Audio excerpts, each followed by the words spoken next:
Assalamualaikum warahmatullahi wabarakatuh. Nama saya Sofia Nur Akmalia dengan NIM 12140302120 dari Manajemen Dakwah 4C dengan dosen pengampu Dr. Haji Arif Rahman SAG MPD dan Bapak Galih Abdi Nugraha SPDI MPD. Di sini saya akan memaparkan mengenai dua poin. Yang pertama, peran administrasi dakwah dalam meningkatkan efisiensi pengelolaan dakwah, dan yang kedua, format administrasi dakwah dalam menghadapi perkembangan zaman. Baik, yang pertama yaitu mengenai peran administrasi dakwah dalam meningkatkan efisiensi pengelolaan dakwah. Peran administrasi dakwah sangat penting dalam meningkatkan efisiensi pengelolaan dakwah.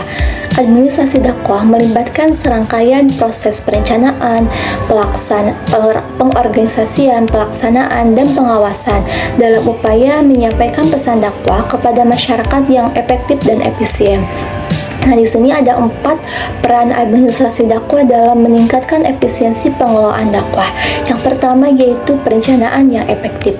Administrasi dakwah membantu dalam merumuskan tujuan dan sasaran yang jelas untuk dakwah.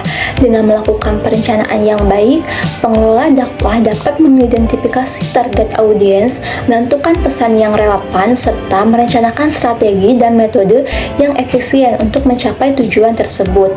Lalu yang kedua, ada pengorganisasian yang terstruktur. Administrasi dakwah membantu dalam mengorganisasi berbagai kegiatan dakwah secara terstruktur dengan mengatur jadwal kegiatan, menentukan tugas dan tanggung jawab, serta membangun kerjasama antar tim. Pengelola dapat meningkatkan efisiensi dalam pengelolaan dakwah. Yang ketiga yaitu pelaksanaan yang terarah. Administrasi dakwah membantu dalam mengordinasikan pelaksanaan berbagai kegiatan dakwah dengan memastikan semua persiapan yang diperlukan telah dilakukan sebelum pelaksanaan, seperti persiapan materi, lokasi, perizinan, dan lain sebagainya. Lalu yang keempat ada pengawasan dan evaluasi. Administrasi dakwah melibatkan pengawasan dan evaluasi terhadap kegiatan dakwah dengan melakukan pemantauan yang rutin dan evaluasi berkala. Pengelola dapat mengidentifikasi kelemahan dan kekuatan dalam pengelolaan dakwah serta mengambil tindakan perbaikan yang diperlukan. Nah, lalu yang kedua yaitu mengenai format administrasi dakwah dalam menghadapi perkembangan zaman. Nah, di sini ada beberapa format yang dapat dilakukan untuk menghadapi perkembangan zaman.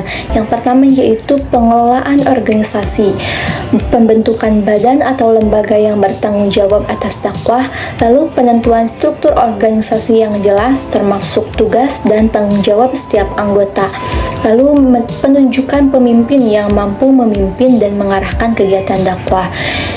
Yang kedua ada perencanaan strategis, meliputi penyusunan visi misi dan tujuan organisasi dakwah, analisis kebutuhan dan tantangan dakwah dalam konteks zaman, lalu penyusunan rencana kerja dan langkah-langkah konkret untuk mencapai tujuan.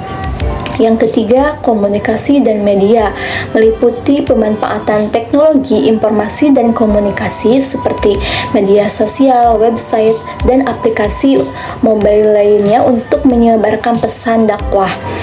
Terus, penggunaan media massa, televisi, radio, dan surat kabar untuk mencapai audiens yang lebih luas. Dan penyusunan materi dakwah yang sesuai dengan perkembangan zaman dan kebutuhan target audiens. Yang keempat ada pelatihan dan pengembangan, meliputi penyelenggaraan pelatihan dan workshop untuk para dai agar memiliki keterampilan dan pengetahuan yang memadai dalam menyampaikan pesan dakwah.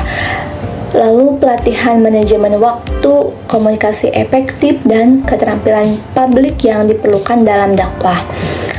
Poin yang kelima yaitu evaluasi dan pemantauan, meliputi pemantauan terhadap kegiatan dakwah yang dilakukan baik secara langsung maupun melalui media sosial dan laporan yang diajukan oleh para dai.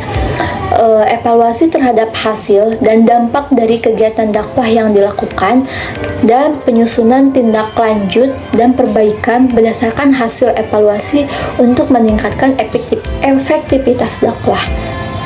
Lalu poin yang keenam yaitu kolaborasi dan jaringan. Nah, meliputi membangun kerjasama dengan organisasi dan lembaga lain yang memiliki visi dan misi yang sejalan dalam menyebarkan dakwah. Lalu membentuk jaringan komunitas dan komunitas online untuk memperluas jangkauan dakwah, dan mengadakan pertemuan, konferensi, dan forum diskusi untuk berbagi pengalaman dan pengetahuan dengan pihak-pihak terkait. Jadi dapat disimpulkan yaitu peran administrasi dakwah dalam meningkatkan efisiensi pengelolaan dakwah. Ada 4 peran. Yang pertama yaitu perencanaan yang efektif, yang kedua pengorganisasian yang terstruktur, yang ketiga pelaksanaan yang terarah, dan yang keempat pengawasan dan evaluasi. Lalu mengenai format administrasi dakwah dalam menghadapi perkembangan zaman, ada beberapa poin. Yang pertama yaitu pengelolaan organisasi, yang kedua perencanaan strategis, yang ketiga komunikasi dan media, yang keempat pelatihan dan pengembangan, kelima evaluasi dan pemantauan, lalu yang terakhir yaitu kolaborasi dan jaringan. Mungkin cukup sekian yang bisa saya sampaikan. Mohon maaf atas segala kekurangannya. Wassalamualaikum warahmatullahi wabarakatuh.